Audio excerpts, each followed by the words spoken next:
Hey, everyone. Welcome back to the Doing What Matters podcast.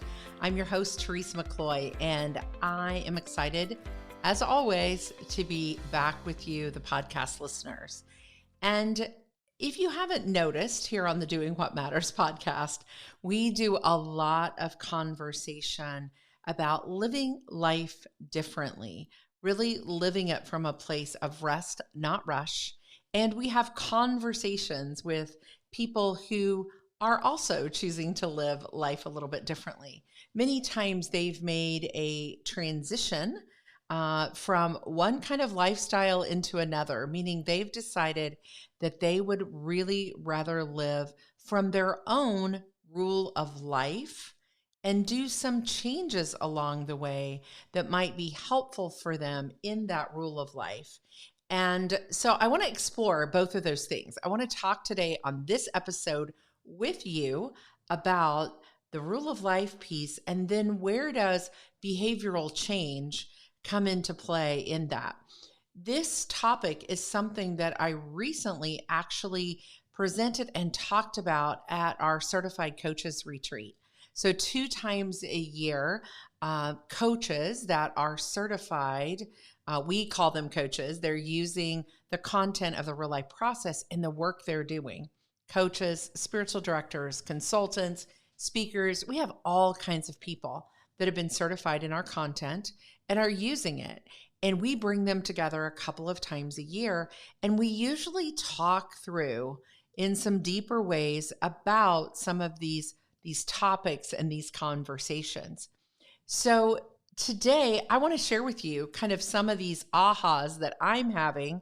If you've been around the podcast for very long, you know that I am a verbal processor. And as a verbal processor, many times talking through something enlightens me, and I hope helps enlighten you as the listener as well. So I'm inviting you in to kind of my brain and my world right now, and some things that are coming up for me and going on around doing life differently, doing what matters, and how do we continue to do that? Because I've been on this journey for a while now.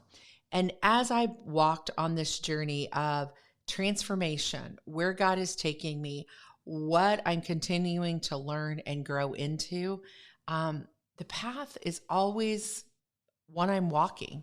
It's never like, oh, I've arrived. I had someone ask me within this past year, how long is this going to take me? And I think the answer is the rest of my life.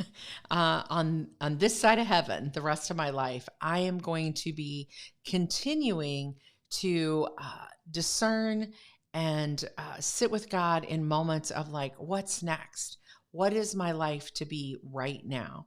What is the rule of life, the way that I want to live my life? That's really what the process that I've created is all about, is that discovery of living from my being, not my doing. And I'm always going to be on that journey because my natural nature is to be a human doing, not a human being. So part of that comes in I'm constantly having to adjust behaviors into new routines and new rhythms. But let me back up a bit before we get too far in. And I want to just talk to you about this idea of what is a rule of life.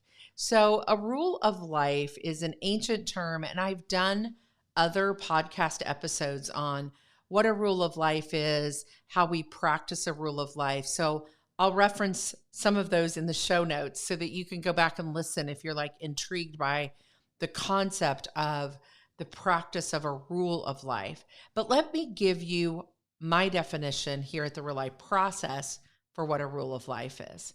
It's a rule of life is a commitment to live your life in a pattern of behaviors, routines, and rhythms.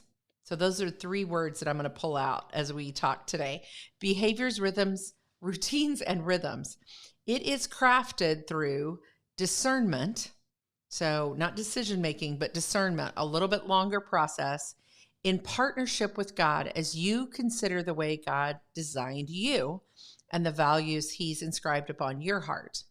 Once discovered and written, so that's where our process comes in, is helping you to write it down and capture it and put it into words. So once discovered and written, it serves as a tool and a framework that can help you make decisions for your life and determine how to best order and align your days. So it's a commitment to live your life in a pattern of behaviors, routines, and rhythms. It's crafted through discernment in partnership with God as you consider the ways God designed you, the values He's inscribed upon your heart. And then once discovered and written, it serves as a tool and a framework that can help you make decisions for your life and determine how to best order and align your days. So that is my definition of this framework we're creating for a rule of life. Helps guide me in what I'm going to say yes to, what I'm going to say no to. It's really a big pre-deciding piece of who I am, what matters to me and what doesn't matter to me, what's not mine to do. I used to have this belief that everything was mine to do. And that led me to some really poor behavior. When I was trying to do everything, saying yes to everything, it really triggered this workaholic tendency that I have in my personality to say, oh, I'm not going to be loved. I'm not going to be cared for. I'm not going to be enough at its core if I don't say yes to everything and do everything and solve the world's problems, as we say. So I had some behaviors that I needed to change. So I want to pull that piece out. And this is some newer things that I'm discovering and that I just wanted to share with you to see what you thought about some of this. So if a rule of life is a commitment to live your life in patterns of behaviors, routines, and rhythms, first of all, if I have a behavior that I want to change, what's going to lead me to that? And so a real life change pattern is kind of what I'm starting to develop. A pattern of change. What is a predictable pattern of change that's a pathway we can follow to change? So that when I live my life in a commitment to behaviors, they are positive behaviors that I've put into routines, and now they've become rhythms. And at their depth and their core, to me, they become a spiritual rhythm or a spiritual practice. But that's a process of change I have to go through. So that's what I want to explore today and try to walk you through as we dive into this particular episode. So behavioral change. When our son Eric was walking in the worst of his addiction, he actually attended a treatment program that used a recovery process called the Genesis process. And it's a specific process that is written from a faith perspective around behavioral change. And so we all have behaviors that we would like to change. Most of the time, those changes are something that this Genesis process called coping behaviors. And they're behaviors that we've learned to use to cope with certain things in our life. Those could be all kinds of things, from trauma responses to minor things to major things. And many times that leads us to some form of addictive behaviors. Now, you might not go as far as to say addictive behaviors, but I truly believe that we all have them. We all have coping behaviors. It can be binging out on Netflix, overeating, gambling, drug addiction, alcohol addiction, shopping addiction. There's everything under the sun, from minor things to major things that can alter our lives. So when Eric was in the worst of his addictive behavior and he was introduced to this program of the Genesis process, me at that point, actually still in kind of some of the worst of my addictive behavior of workaholism, took on and said, if my son is going through a program and I love him as deeply as I do, I want to know all I can about this material and about what he's learning and what he's studying so I can be supportive. Little did I know in that God had the work for me to do, that going through that process, learning that content and the material was really the transformational journey and path that God had for me as well as for our son, Eric.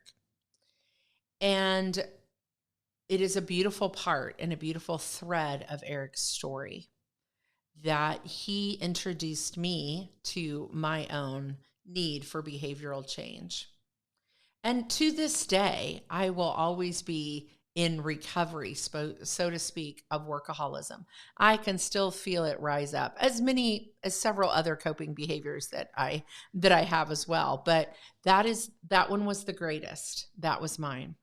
So, of course, I was all in. I learned the program, and I've been reflecting back over the last 2 or 3 months of how impactful that program was. I actually became certified in the Genesis process as addictions recovery coach. And I've used and taught that material here locally in our local community to several times to a lot of people and work with that program. I haven't worked with it in a long time, but I pulled the material back out and I began to look at it again when I was thinking about these words inside of this rule of life. To live my life in a pattern of behaviors, routines, and rhythms. And I began to look at those words and thought, what an interesting pattern that would be. How does real life change take place? So going back to the question I mentioned earlier in the episode of a person asking me, how long will this take? How long will it take for me to change behavior, to flip my life around and not live with my hair on fire? And it really kind of made me stop and think, how long will it take? And I don't know that I have an answer to that question. I think it's, how hard do you want to work at it? How much does it hurt if you don't change? And that will force you into it. And for me, it was everything, right? It would cost me everything. If I didn't change my behaviors, it was going to cost me time with my family, time with my son. It's going to cost me relationships at its depth. So I had to make the behavioral changes. To do that was hard. But yet, when I think about the formula, what I went through, there is a process. I love everything to be in a process. And so at this retreat that I led just a couple of weeks ago, we talked through this process. And I kind of want to share it with you and see, as you, the listeners, if this resonates with you. So the first part is that word behavior, right? Like, the behavior can feel overwhelming. We want to move that behavior in your rule of life to a positive, joyful behavior. But in the beginning, it can feel overwhelming. That's what it can be like. Can I do this? So we are behaving in a certain way to manage the action, to manage ourselves. It's a response that we're doing in management many times because we're behaving. This happened, whatever this is, and I act this way and I react or enact this way. And if I do that enough times, then now I've got this behavior that I have, and I always do that. So to change that behavior, to move it from overwhelm to like, I'm managing this, I'm creating something new. I've identified what the behavior is. I've identified what feeling comes up for me and what thoughts I create around that. And now I want to change that. So I want to create some routines. So we drop down, or we drop down to I'm creating routines. So routines now are I'm going to change the behavior. So here's the 4 to 5 routines steps to creating a new routine. Now, this might feel like it's a course of action or a procedure, something you start to do and you're planning it and you're scheduling it and you're thinking about it. And it still feels like it's like something that doesn't maybe come quite natural yet. When we talked about it at retreat, one of the girls in our team presented this part, and she talked a lot about habits, right? Habit stacking. When I go to brush my teeth, I also think about doing this. I always lay my supplements out at the same place because I'm creating a new behavior to take my supplements. I routinely do a certain thing at a certain time every day. I eat a certain breakfast, whatever it might be. So those are some simple behaviors that you're trying to change, but there are deeper behaviors as well, like my workaholism. I had to make some new routines around when I would close my computer, when I would end my day. Doesn't come natural for me to stop working. And I had to look at the deep reasons why. What was the affirmations I got from working? I had to create some new routines. They didn't feel natural in the beginning because they were just routines. I was still managing them. Then, as that routine kind of starts to feel and flow in this change of behavior, it now can move into, after we've done it for maybe 60 days, 90 days, it might take as long as 6 months. Then it can become a rhythm. Now I'm practicing it. I've moved from overwhelm at the behavior to managing it to now I'm practicing it. And it's regular in my life. I don't think about it anymore as much as I used to anyway. I don't have to give it the thought that I was giving it before. And then the last step of that. And so now I can practice it. It's become a part of my everyday life. But then as we move into the last step, and this is where I love to feel this feeling with a new behavior that brings me joy and becomes a part of my rule of life when it moves to what I would call a spiritual rhythm. Now I am truly abiding in this. It is within me down to the depth of my core. It is an internal part. It's not something external that I was doing in response to something that was coming at me, but it's internal. A spiritual rhythm is a regular pattern where you see God in the everyday, ordinary moments of things. Now, if you've listened to the podcast for a while, you've heard me say that. You've heard me say that phrase. The ordinary moments of life are where I meet God. And if I can take a behavior and I can move it into a routine that I'm managing, into a rhythm that I'm practicing, all the way down to a spiritual rhythm, that's where I really can see and meet God in those ordinary things. Every ordinary day has an extraordinary moment. We just have to look for them. And for me, that behavioral change pattern of finding God, meeting God in the everyday, is because I've created the spiritual rhythms and places and spaces for me to notice him. Now, how this plays out in everyday life, because I always like to bring it back to practical, right? So how this plays out in everyday, ordinary life for me, and this is my crazy example, but I'm going to go with it. I'm going to give you a couple of them, but this is the one I'm going to give you, is several years ago, probably back in, 2015, 2016, we purchased a hot tub. And I really, really wanted a hot tub. And it was kind of for selfish reasons, I'll be honest. We live on a farm in the Midwest, as you guys know. And so the summertime is really not a vacation time for us. And I wanted to create a place where I could feel like I was a little bit on vacation without complaining to my husband all the time that we didn't go on vacation. So I wanted a hot tub. So we ended up purchasing a hot tub. And I really, really enjoyed. It was low maintenance. I got in it. It was restful. It was good for my body. But those weren't really the reasons I bought it. I really bought it kind of out of selfishness. But as the behavior started to be, I got in my hot tub every day, I started to create a routine of every morning I would get in my hot tub. It felt good. It was good for my body. It got me up early. I was motivated, and I just got my coffee and went straight outside to the hot tub.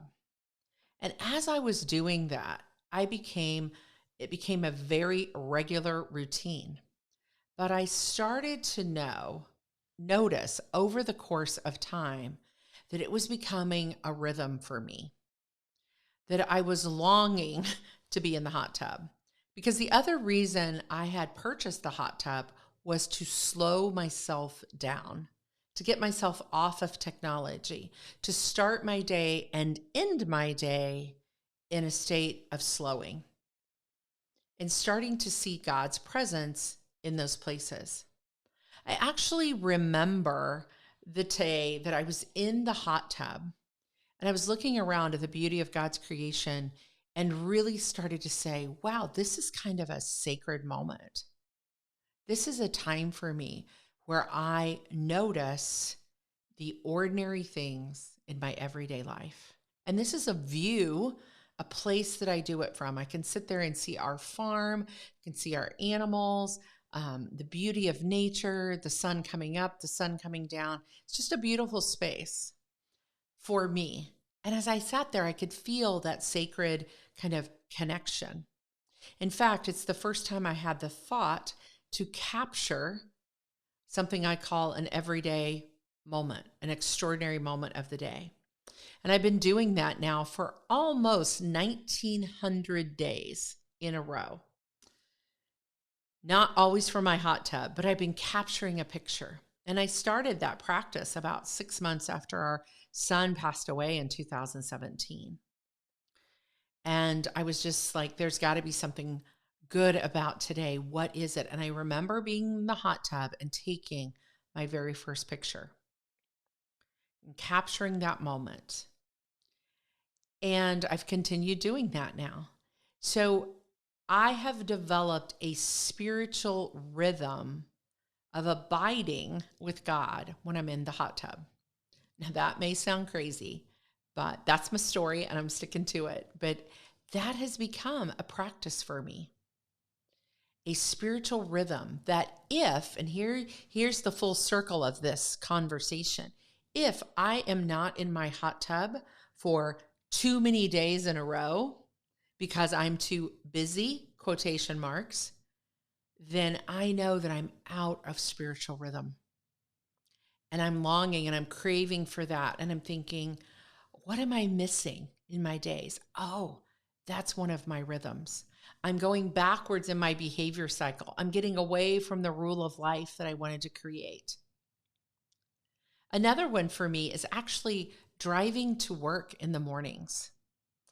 And I know for a lot of you, you probably use your car time for learning and for podcast and for phone calls and, whatever it is that you can do hands-free, of course. But I really, many, many times will drive to work or home from work from my office that I work in with no noise whatsoever. Because it's a behavior that I want to create of entering into my day and leaving my day with that silence and solitude. And again, creating a place of slowing. Those are a lot of the behaviors that I want to change, is to slow myself down and lean in. Now, for you, it might be a behavior of eating or shopping or how you are in a relationship with a person or whatever it might be. Maybe there's a way that you always show up in your office or at work or with your team or with your spouse, and you want to change that behavior. And you create a new routine that doesn't feel quite natural to say, "Good morning, how's your day today?" Maybe that's not how you do it, but you want to. And then you do it to a point that it becomes a practice. Here at the process, we often talk about 90 days as a kind of time period that feels really good to set up practices and rhythms and do them for that period of time. So maybe you practice greeting someone differently and working on that for 90 days. And then at the end, you felt the overwhelm of like, I don't want to do it that way. And you move to, I'm now managing it well. And now I'm practicing it. And now I'm abiding in it. And I even look at that person that I greet every morning or every night or whatever the behavioral change is, and I'm looking at them differently through fresh and new eyes. So as we kind of end this conversation, I could talk about this for a really long time because it's really become passionate for me to think about in my rule of life. If I'm living from patterns of behavior, I want those to be good behaviors. And I want to have some things I'm creating new routines around. And I'm at that level. Then I want some things to be at a level of rhythms. I'm abiding in them. I'm not having to think anymore about it. That's a rule of life that I'm crafting and discerning, and that's continuing to grow and to continue to move. I hope this inspires you to think a little bit as you've listened to this episode and been with me on this journey of me kind of processing my thoughts out loud about real life behavioral change. What does it look like in real life? I like to bring things and make them pretty practical because I think you could check in along the way. Here's the behavior. I want a routine. Now it's a rhythm, and now it's a spiritual rhythm, and I'm abiding in it, and I'm meeting God there.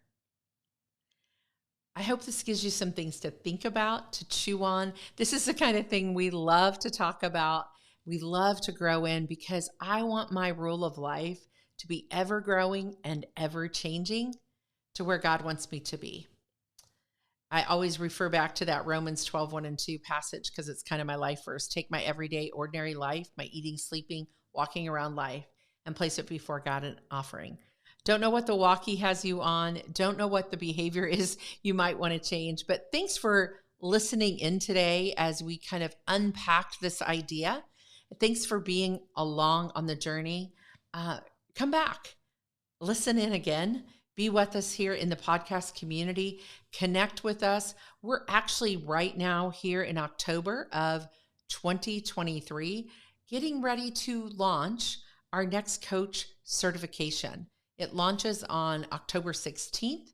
So if you're listening in real time to the podcast, come check it out. Come join us. Go over to thereallifeprocess.com. You can find all the links there. You can check out those. If you'd like to use some of the tools that we have and that we do in the work that you do with others, come along on the journey with us and get certified. We'd love to have you in our community there in those ways, but keep listening in no matter what.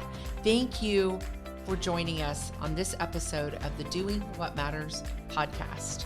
And remember that every ordinary day has an extraordinary moment. You just have to look for them. We'll be back next week with more from the Doing What Matters podcast. Have a great week, everyone.